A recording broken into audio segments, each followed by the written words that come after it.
Lauer breaks his silence after being fired from the Today Show for sexual misconduct allegations. At the top of Thursday's morning show, Lauer released a statement shared by his former co-anchor, Savannah Guthrie. Matt Lauer was once the most trusted face in American television. Every morning, millions of households tuned in to NBC's Today Show, relying on him to deliver the news, with a comforting presence that made him a household name. With a salary of $25 million a year, he seemed untouchable. But behind the polished smile and the smooth delivery, there was a dark side, one that would soon bring him to his knees. In November 2017, the world watched in shock as Matt was fired from NBC after a single complaint turned his life upside down. Within hours, he was banned from the network. The allegations were chilling, and they didn't stop there.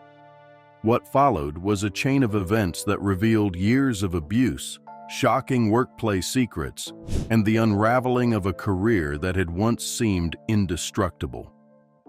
Today, we're pulling back the curtain on what really happened to Matt Lauer and what his life looks like now.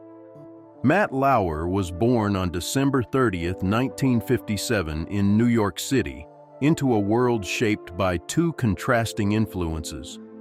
His father, J. Robert Lauer, worked as an executive at a bicycle company and came from Romanian Jewish roots, instilling in Matt a strong sense of work ethic. His mother, Marilyn Culmer, was a model and boutique owner, bringing a sense of style and public presence to their household. Matt was raised in an environment that balanced hard work with a focus on image, two forces that would come to define his career. While his early life wasn't exactly glamorous, it was steeped in the kind of experience that would make him adaptable and aware of how the world perceives you. Matt's grandfather, Art Gentry, had been a professional singer during the golden age of music, and young Matt would often watch him command a stage. This wasn't just about entertainment, it was about how to connect with an audience. Those formative moments stayed with him, helping him craft a polished, composed persona that would later charm millions of viewers on television. In the late 1970s, Matt enrolled at Ohio University to study communications, but in a bold move that showed his commitment to real-world experience over formal education, he dropped out just a few credits shy of graduating. His first job came at WLB in Huntington, West Virginia, where he started as a news producer. A year later, he was already on camera, and the journey had begun.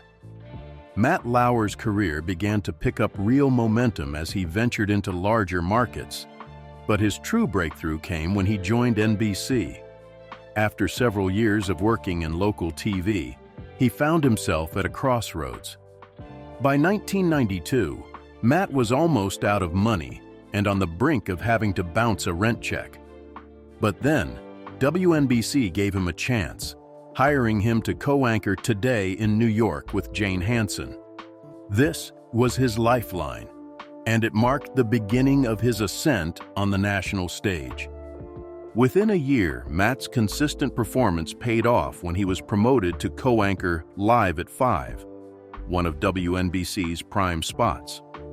The more time he spent in front of the camera, the more he refined his style. His ability to connect with viewers, his smooth delivery, and his approachable warmth began to stand out. This was when NBC executives started to take notice. He wasn't just another anchor, he was a fresh face that the network could trust with big assignments. In 1994, Matt was finally given his big break when NBC named him a full-time anchor for Today. It was a turning point, not just for him, but for the show itself. Viewership had been sliding, and the network needed someone who could reverse that trend. Matt's calm, reassuring presence was just what the show needed. Within just a few years, his easy charisma and ability to handle tough stories helped Today regain its audience, and he was well on his way to becoming a staple of American morning TV. Matt Lauer became more than just a news anchor. He became a trusted figure in American homes. As co-anchor of Today, he wasn't just delivering the news. He was the face of morning television. Viewers woke up with him every day, and for many, he was a constant presence they relied on for both information and comfort. His calm demeanor and ability to interview high-profile guests made him stand out in the competitive world of morning TV. Whether it was covering a political crisis or chatting with Hollywood celebrities, Matt's ability to balance hard news with softer human interest stories was part of his appeal. But it wasn't just his professionalism that drew people in. It was his warmth. Matt had a unique ability to make even the most serious news feel approachable, as if he were sitting with you in your living room. His easygoing style turned Today into a morning ritual for millions, making him a household name. In fact, for over 20 years, Matt Lauer's face was synonymous with morning TV in America. He became the epitome of stability, someone you could trust when the world felt uncertain. However, this carefully crafted public persona masked a much darker reality. Behind the camera, Matt's reputation began to erode in secret. While America saw him as the reliable anchor who brought warmth to their mornings, his colleagues at NBC were witnessing a much different side of him. The man who had become a trusted voice in the homes of millions had a private life that was filled with disturbing allegations that would later lead to his fall from grace. The moment Matt Lauer was fired from NBC, everything changed: his career, his reputation, and his life. It was November 29, 2017, when NBC executives received a formal complaint about Lauer's behavior, and within hours, the decision was made. In a shocking turn of events, Lauer was informed that he would no longer be a part of Today, the show he had helped build for over 2 decades. His co-hosts, Savannah Guthrie and Hoda Kotb, were blindsided by the news, learning about Lauer's firing just minutes before they had to announce it live on air.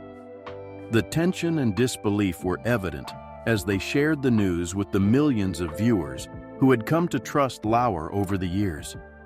The swift and public nature of his dismissal sent shockwaves through the media world. It was clear that NBC was taking a strong stance against Lauer's actions, but the speed at which they acted also raised eyebrows. For someone who had been so integral to the network for years, his exit was nothing short of abrupt.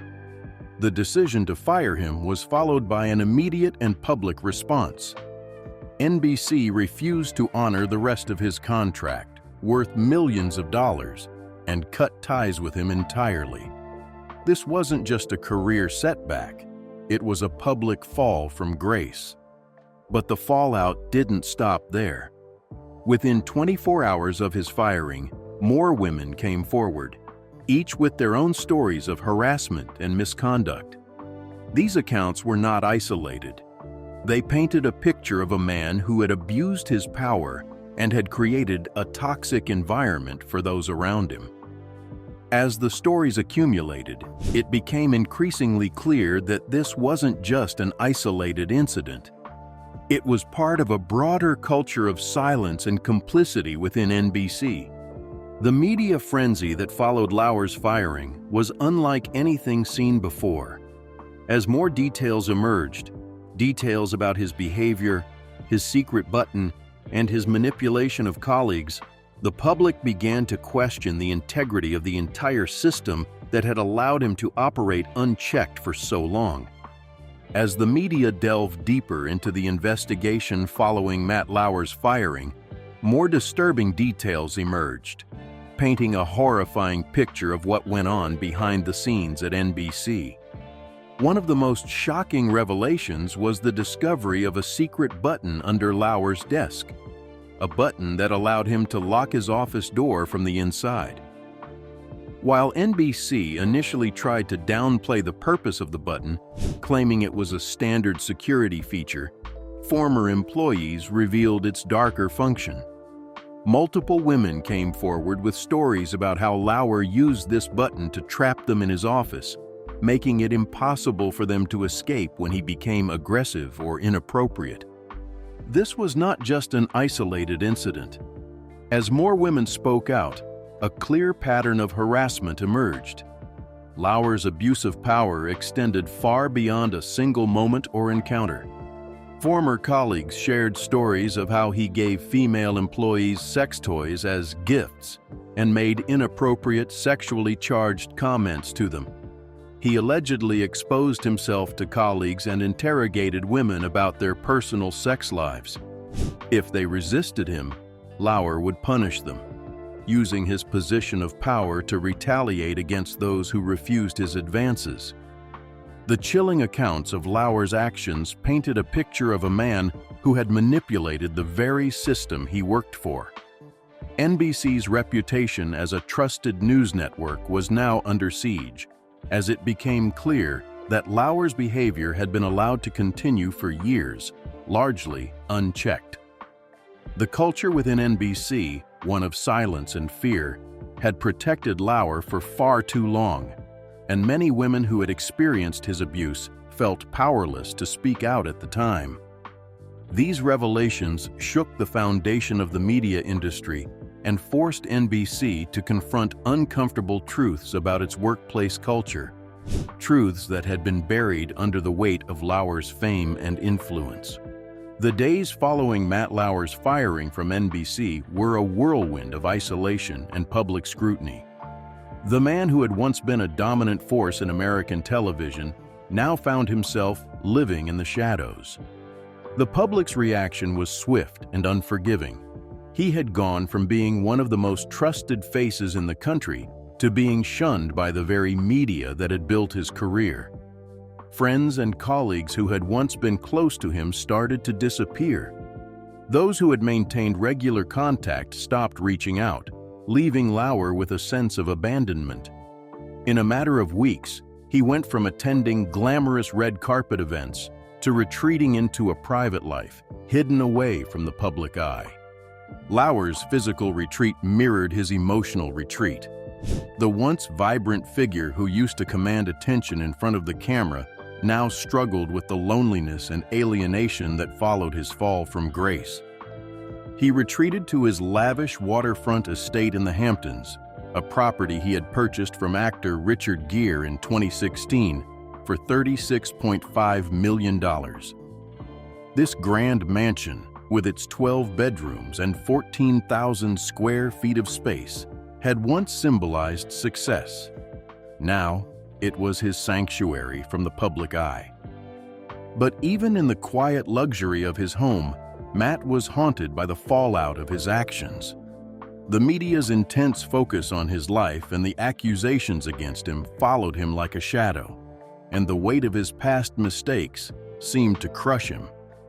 Despite his financial stability, his wealth from a lucrative NBC contract and his real estate holdings, Matt's life had irrevocably changed. His marriage to Annette Rowe, the Dutch model he had married in 1998, was also crumbling under the strain of the scandal. In the months that followed his firing, Annette separated from him. The divorce, finalized in 2019, was another painful reminder of how far his life had fallen. Although they shared 3 children together, their relationship had been irreparably damaged, and the public fallout only exacerbated the emotional strain. In the wake of the scandal, Matt Lauer's personal life began to unravel at an alarming pace. His marriage to Annette Rowe, which had lasted over 2 decades, was not immune to the toll of his actions. In 2006, Annette had initially filed for divorce, citing mental abuse and emotional distress caused by Matt's controlling behavior. However, the couple briefly reconciled, trying to keep their family together for the sake of their 3 children. Despite their public efforts to present a united front, their marriage was clearly under strain. The allegations and media storm surrounding Matt only deepened the cracks in their relationship. By the time Matt was fired in 2017, the tension had become too much to bear. Annette, who had been by his side through much of his career, separated from him almost immediately. The divorce process was long and contentious, lasting nearly 2 years before being finalized in September 2019. Annette reportedly walked away with $20 million in assets, including full ownership of their horse farm. But more importantly, she gained her independence from the scandal that had consumed their lives. Despite the hefty financial settlement, Matt Lauer's wealth remained intact. Even after the divorce, his net worth was still estimated at around $80 million, a testament to his career earnings, real estate investments, and smart financial decisions. While he had lost his career and the family he once held together, his financial security ensured he wouldn't face the same struggles that many others might in his situation. However, the emotional and personal cost of his actions was far more difficult to quantify. After years of isolation following the scandal, Matt Lauer's life began to take a quiet turn in 2019. No longer the public figure who once commanded millions of viewers every morning, he slowly started to re-engage with the world around him, albeit on his own terms. Friends and acquaintances who had been distant for years began to hear from him again. He started reaching out, sending messages, and even picking up the phone to reconnect with old friends. It seemed that the isolation, which had been a coping mechanism for so long, was starting to lift. One of the most significant changes came in Matt's personal life. In 2019, not long after his divorce from Annette, he began a relationship with Shaman Abbas, a longtime friend and luxury brand executive. Their relationship had been a quiet one, as they had known each other for over 20 years before it became romantic. Unlike his past public relationships, Matt and Shaman kept things under wraps, avoiding the media's ever-watchful eye.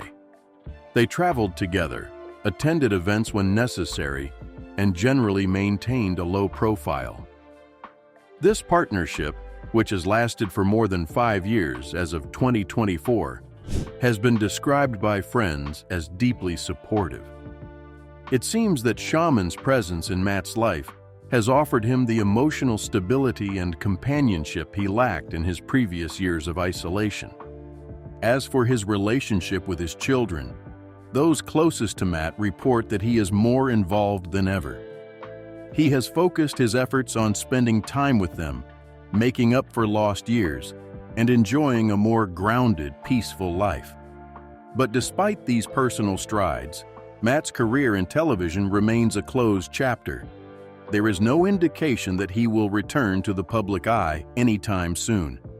Matt Lauer's rise and fall from grace is a story of unimaginable highs and crushing lows. From the heights of American television, where he once commanded millions of viewers every morning, to his sudden, irreversible fall from power, Lauer's life is a cautionary tale about the dangers of unchecked power and the dark side of fame. His fall from grace, driven by numerous allegations, shattered his career and left his personal life in tatters. But as the years have passed, Matt Lauer has retreated from the public eye, choosing a quieter life far from the cameras that once defined him.